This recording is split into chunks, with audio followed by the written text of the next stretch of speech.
In this session, we're going to talk about actions, how those allow defining logic, and how they enable code reusability.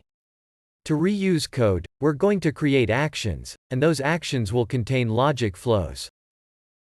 Let's start by defining what an action is. Essentially, an action is where logic can be defined in outsystems.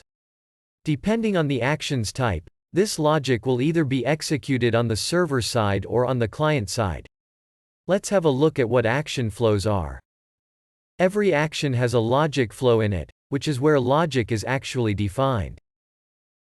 In a logic flow, we have a start node, where the logic execution begins. And then there can be one or more end nodes, which will finish the flow. Within screen actions, the destination node can also be used to redirect the user to a screen, in web and mobile. The download node can also be used in some situations, like in web apps, to allow end users to download files. In the flow itself, there are several tools that we can use to build logic. We can have ifs or switches to create conditional paths, or assigns, to set the value of existing variables. There are three types of actions that can be defined in outsystems. Screen actions are defined inside a screen, and are usually bound to the widgets that are part of that screen. For instance, a screen action may be executed whenever a button is pressed.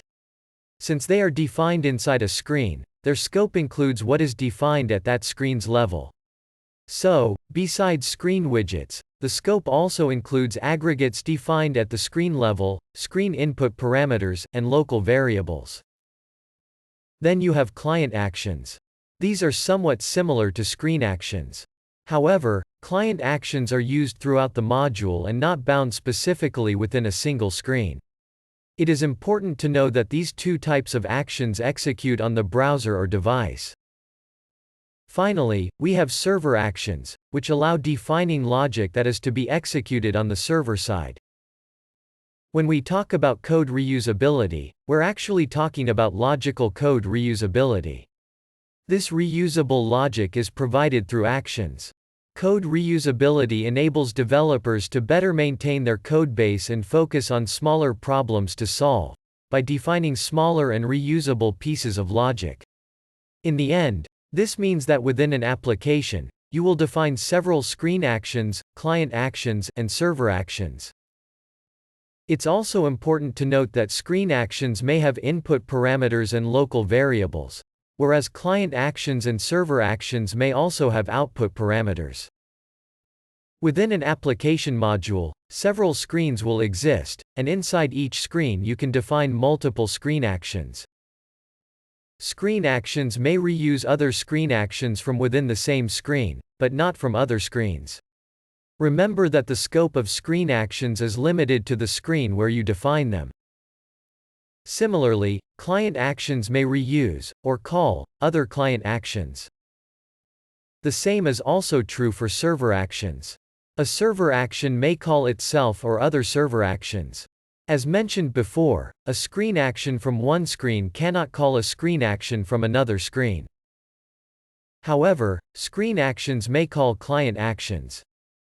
Both screen actions and client actions execute on the device, while server actions execute on the server.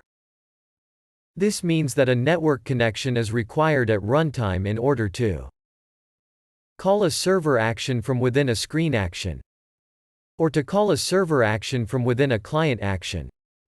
Each type of action is created in a different place.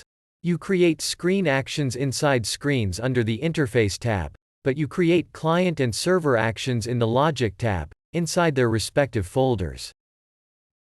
Both client actions and server actions may be set as a function.